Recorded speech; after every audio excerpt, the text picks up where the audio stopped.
જય શ્રી આય મોગલમાં લખવાનું ભૂલતા નહીં હો. દરેક સમાજની એક આય હોય છે, પણ માં મોગલ એટલે એવી આય કે જે માત્ર કોઈ એક સમાજ નહીં પરંતુ 18 વર્ષની આય છે. અને આજે આપણે આવા આય શ્રી મોગલમાંનો ઇતિહાસ જાણીશું. આ ઇતિહાસ 1350 વર્ષ જૂનો છે. મોગલમાંના પિતાનું નામ દેવસુર ધાંધણિયા હતું અને માતાનું નામ રાણબાઈ માં હતું. આઈનું જન્મસ્થળ ભીમરાળા છે. માતાજીનો જન્મ થયો ત્યારે માં બોલતા ન હતા. આથી તમામ લોકો એવું માનતા હતા કે મોગલ મૂંગા છે, પરંતુ તેમની શક્તિનો કોઈને ખ્યાલ ન હતો. મોગલમાંના લગ્ન 40 વર્ષની ઉંમરે થયેલા. માં મોગલનું સાસરું એટલે જૂનાગઢના ભેસાણ તાલુકાનું ગોરવયાણી ગામ. માતાજી તેના ફઈના દીકરા સાથે પરણેલા. ગઢવી સમાજની એક પ્રથા છે કે ફઈ પાછળ ભત્રીજી જાય છે, એટલે કે ફઈના દીકરા સાથે દીકરીના લગ્ન કરવામાં આવે છે. ગાડા ઘોડા પર માની જાન આવી હતી. માને કામમાં 15 જેટલી ગાયો આપી અને ભેંસો આપી. સાથે સાથે એ સમયે દીકરી સાથે કામ કરવા બીજી કોઈ છોકરીને મોકલતા. તો એ સમયે આ વાંજીને માતાજીની સેવા કરવા માટે મોકલ્યા.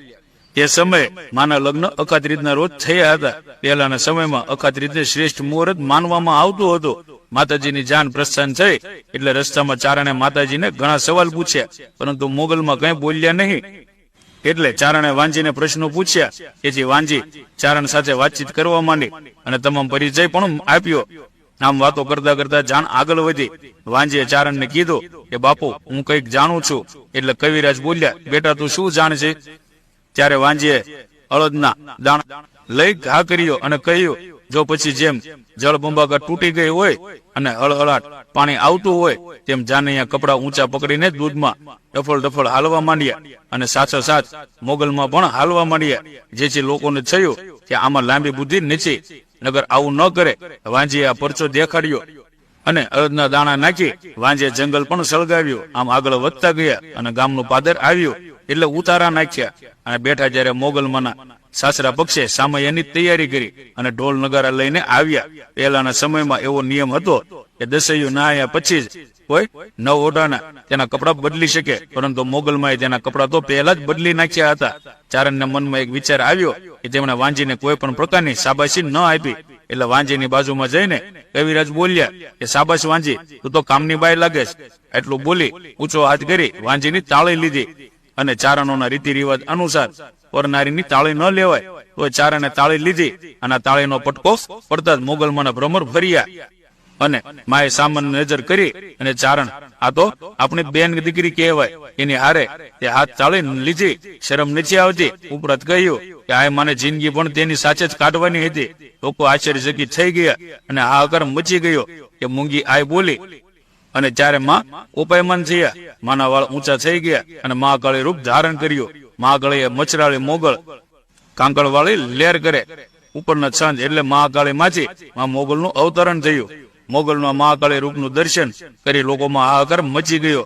તેઓ માને પગે લાગવા માંડ્યા, પરંતુ માતાજીનું રૌદ્ર સ્વરૂપ ધારણ કર્યું. તેથી કોઈને જાણ ન હતી કે આ સમયે માં મોગલ એ ધરતીની અરજ કરી, મને તારા ખોળામાં સંભાળી દે.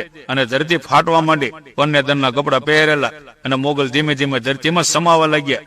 વાંજીના મનમાં સંકોચ થવા લાગ્યો કે એક તાળીના કારણે માએ રૌદ્ર સ્વરૂપ ધારણ કર્યું. લોકોને ખબર પડશે તો જીવવું મુશ્કેલ થઈ જશે. વાંજી આવીને દોડીને આયમાના પગમાં પડી અને બોલ્યા કે તારે તોય મારી દો અને મારી તોય મારી દો. એટલે માએ દયા ખાઈ વાંજીને ખોળામાં લીધી. તો આ કારણે વાંજી આજે પણ ભીમરાળા મોગલમાંના સ્થાને સ્થાપિત છે. અને હાલ પણ ભીમરાળાના ફાળામાં મેલડીમાં સિકોતરમાં આય વાંજી, વચરાજ સોલંકી અને વીર કે જે ક્ષેત્રપાળ છે. પછી માં મોગલ ગોર વિયાણીની ધરતીમાં સમાઈ ગયા અને હાલ મોગલ પણ ગોરવી મોગલ તરીકે ઓળખાય છે. ધરતીમાં સમાતા સમયે મોગલમાંના શબ્દો હતા કે બાપ ચારણો માટે હર હંમેશ આશીર્વાદ રહેવાના અને 9 લાખ લોબળિયાળીને જન્મ માટે ચારણનો થોડો જોઈએ, અન્ય કુળમાં આય નો અવતરે. 9 લાખ લોબળિયાળી માંથી મોગલે મહાકાળી માંથી અવતરેલ છે. ધરતીમાં સમાતા સમયે મોગલમાં પરનેતરનો પોશાક પહેર્યો હતો. આ બોલ્યા કે આ પોશાક પહેર્યો છે, તેના કારણે એમનો જે પરિવાર છે તે દર 3 વર્ષે માને આ પોશાક પહેરાવશે. આ કારણે મોગલમાંનો તરવાળો રાતના 12 વાગ્યે પહેરાવાય છે. અને એ વખતે માનો ભૂવો હોય તે છાબને અડી અને ધાબળી લેવા જાય એટલે સેકન્ડ વારમાં આકાશમાંથી માં મોગલનું કિરણ આવી અને એ જ સમાજ બેઠો હોય ત્યાં તેના પર પડે છે અને લોકોમાં કોટીના પાપ નષ્ટ થાય તેવા મોગલમાંના આશીર્વાદ છે. આમ છાબને અડવા માં મોગલ આવે અને 3 વર્ષ આઈને વસ્ત્રો ચડાવવામાં આવે, જેનું નામ તરવાળો. તરવાળા માટે એક ચારણની ચરજ છે.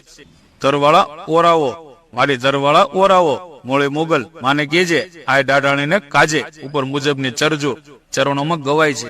પહેલાના સમયે રાતના તરવેળાનો સમય હોય, ગુગલનો ધૂપ છતા હોય અને ચારણ આય ચરજુ ગાય એટલે ભલભલાના હૃદય જજળી જાય અને ન ધૂણતા હોય તે એવું ધૂણવા લાગે. આ અર્થ નાદની તાકાત છે. અર્થનાદ થાય એટલે મળા પણ ઉભા જાય અને ચારણની ધાબળીની માની તાકાત છે કે ધાબળે કોટી આય મળદા પર હાથ ફેરવે એટલે મળદા પણ ઉભા થઈ જાય. ચારણોના 3.5 પાળામાં 9 લાખ લોબળિયાલી 84 ચારણ અને અનેક ઈશરા સો પરમેશ્વરા સાંઈજી, ઝૂલો, કોલવો ભગત, જેતબાઈમાં, હંસબાઈમાં, રાધામાં આવા મહાન મહાન દેવતાઓ અને દેવો થઈ ગયા છે.